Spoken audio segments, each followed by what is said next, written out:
Hey everybody, we are outside Junis's house, one of our maintenance clients who we got to construct and work with him on his dream build. So I'm gonna take you inside and show you what a 400-gallon custom tank looks like with a custom marble surround. Follow me, guys.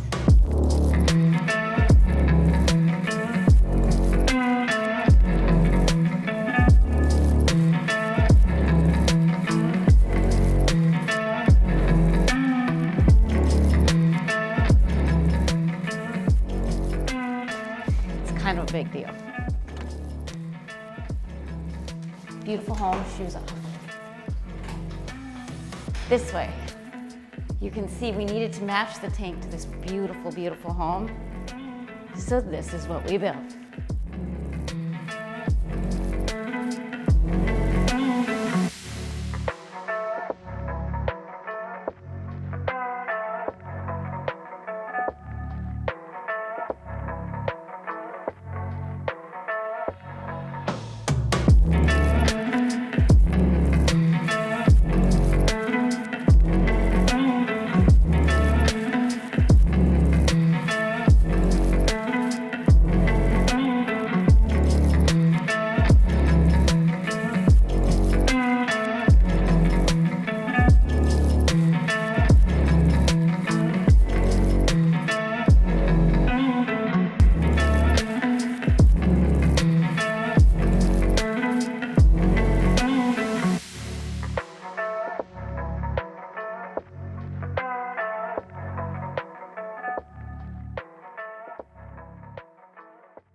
Before we get into the video, we'd like to give a big thanks and shout out to Slide-Loc for sponsoring this episode. Slide-Loc is a Minnesota-based company that specializes in making frag racks, probe holders, a whole bunch of great things. We use them, we love them in the store for several different reasons, including their strong magnet, different shapes, but most importantly, the little rubber thing inside that helps keep your frags in place. They were generous enough to donate one of their new 10-hole frag racks to give away for this video. To enter and be eligible, make sure to subscribe and leave a comment on the video.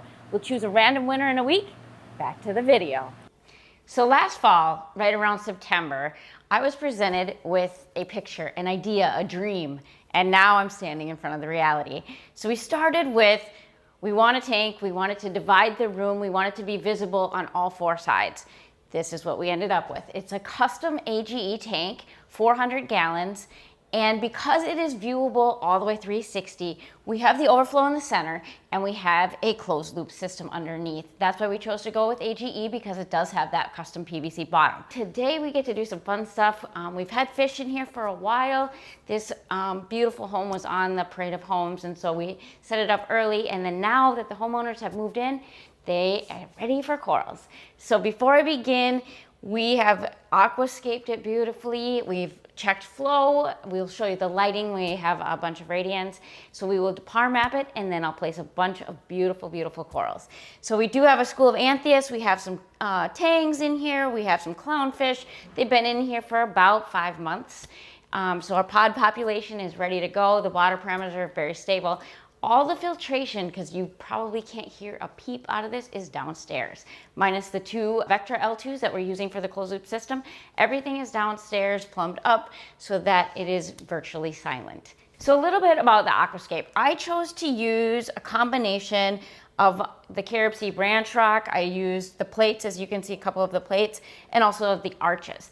And the reason why I did this is because, well, several reasons. I needed to build something that was high, something that I could be viewable all four sides, and then still have access to our closed loop systems, because we do need to clean out the grates every once in a while. Also above the tank we have with the center overflow, we're able to use that area. We can have, we're gonna use that for the flow. We're gonna be putting some power heads on there to make sure that we can get flow everywhere, not just on the bottom with the closed loop. We don't want cords hanging out, but we'll have flow throughout the entire tank so we can fill it full with corals and fish. So what you're probably wondering is, what is under the hood?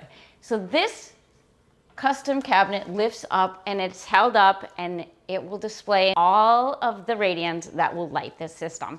We'll also show you the par mapping of it to show you what the light is on each different angle. Now, because we are dealing with all four sides, the glass, the light bounces off the glass, and so You would think that the par would be lower towards the bottom, but it's actually going to be really high towards the bottom. So we're able to place a whole bunch of different corals in different areas that you probably wouldn't normally place at that place. No, place at that place. Don't use that one.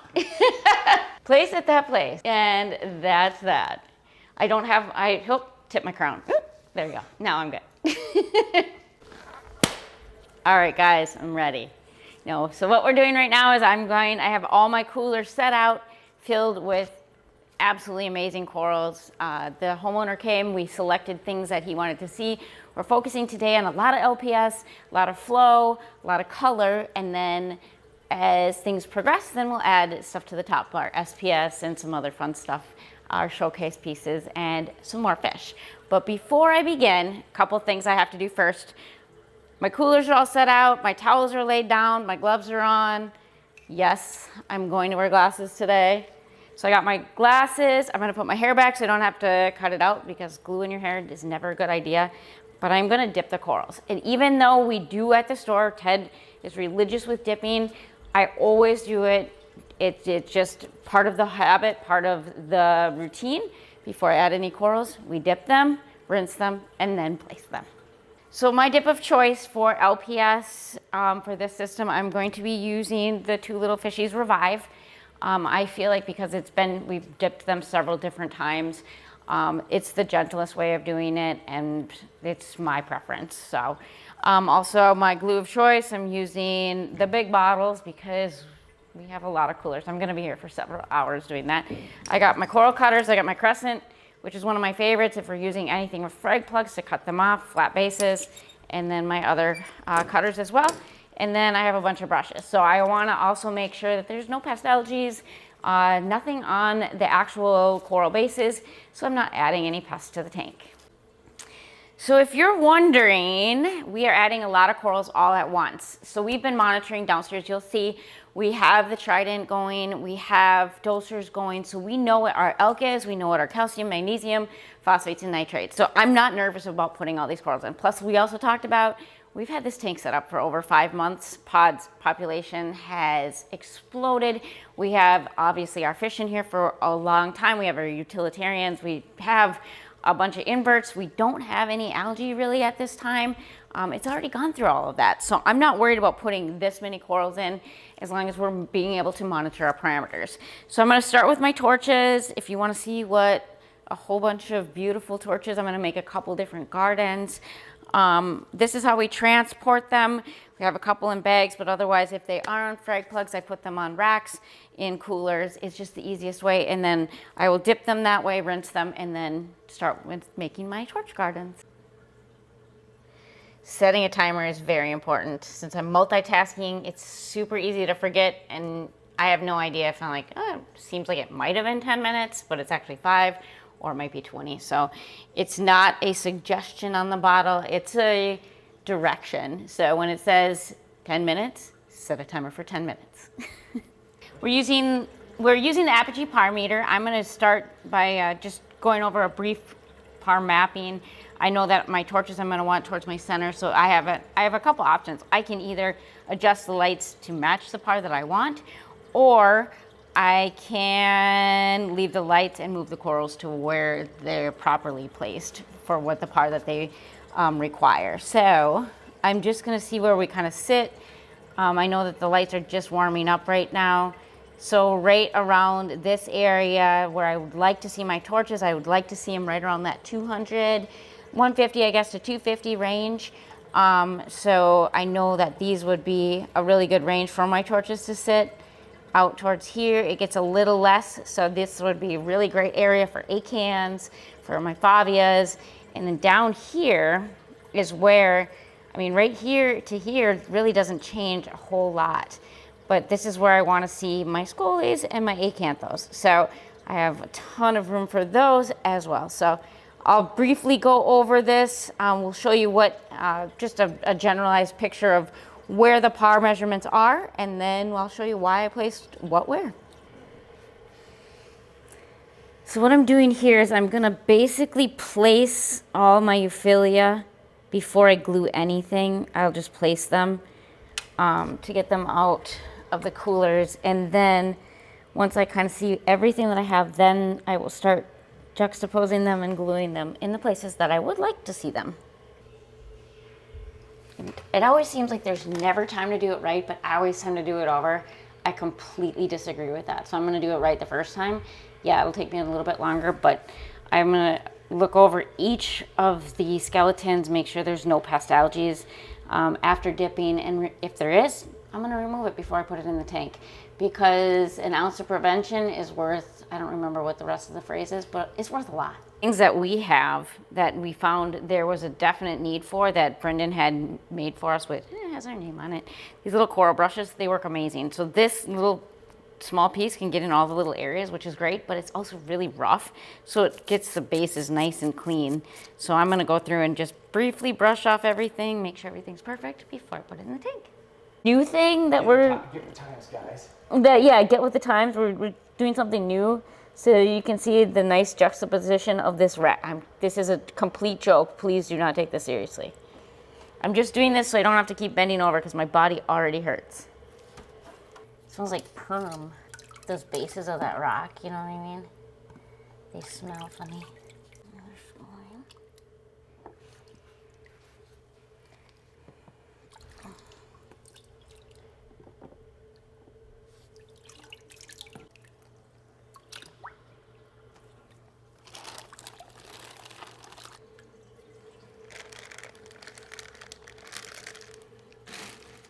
Oh. Every tank needs a sea cucumber. Sea turd. It needs one of these things.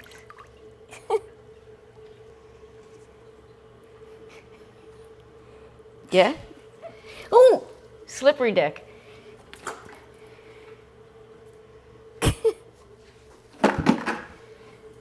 Save this one for last with all my acanthos and my scolies. Yellow tip elegances. Fabias. I'm even gonna add some leathers because I don't care what anybody else says. I think they look awesome. They add dimension. And if you ever go diving in Indonesia, you'll see leathers everywhere, juxtaposing between acro colonies. It adds flow and color. And just because they're not expensive doesn't mean they're not awesome.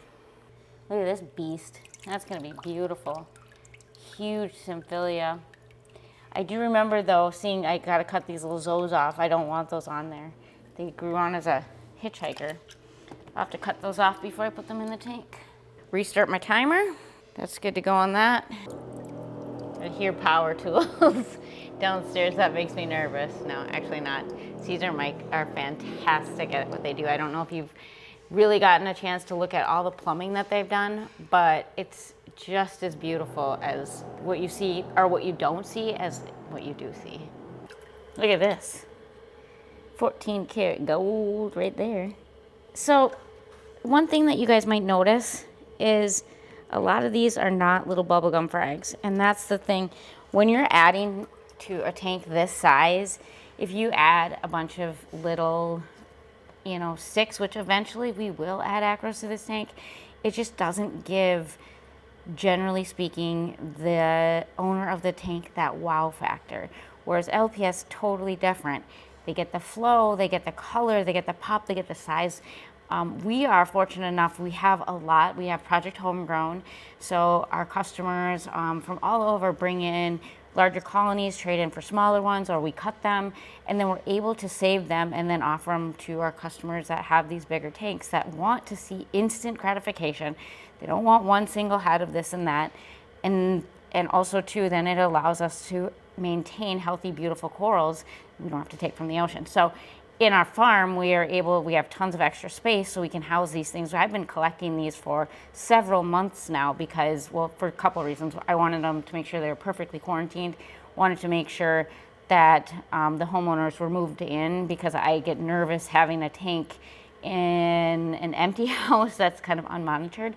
But also to just collecting pieces and then imagining how I'm going to put them all together, because that's part of the art project. That's actually probably the biggest part of the art project, is placing them. I like to mix different colors and then different styles, like we were talking earlier about the gorgonians. I like to use that for height instead of rock. I like all the different just types of colors and flow and patterns, all in different, so everywhere you look, it's not just green here, red here, scolies here, this. Everything kind of, you just don't even know where to look because there's something interesting in every nook and cranny. So when we get new corals in, right now Ted is at the store. We got we got a whole bunch of boxes of new beautiful corals.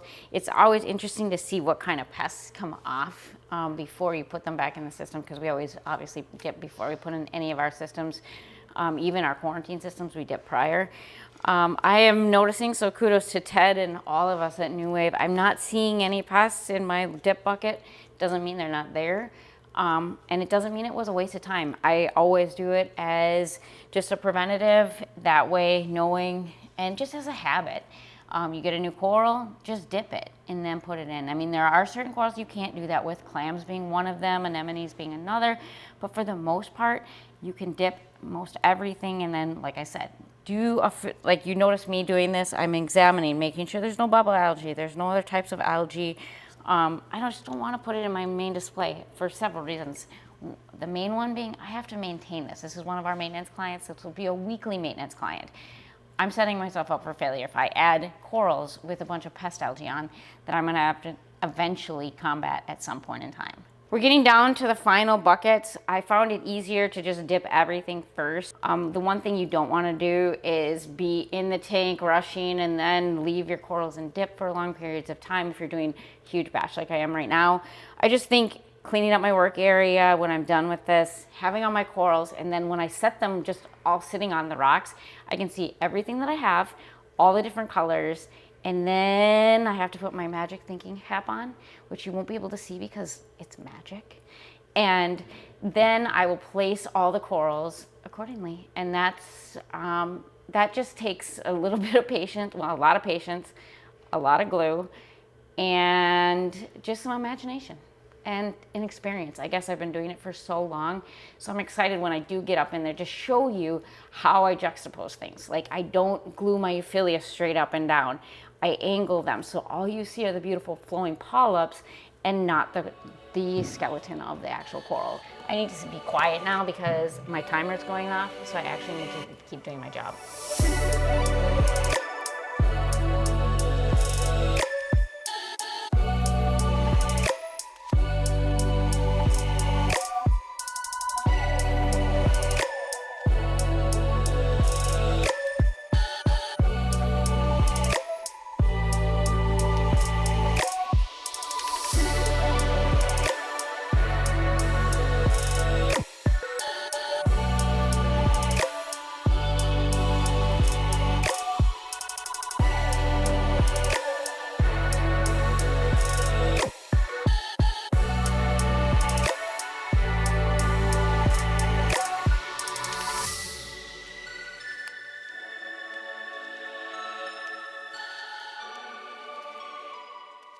Well, I am done 4 hours later of placing all of these beautiful corals. I'm exhausted, I'm wet, and I'm a mess. I need a shower, maybe a glass of wine or 5, and about 6 ibuprofen because my back, no, just kidding.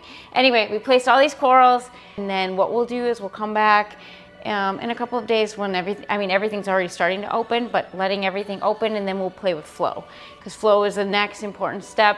I can see where, you know, the closed loop is pushing certain areas, and I can see where there's definitely some lack of flow. Thank you guys so much, and stay tuned.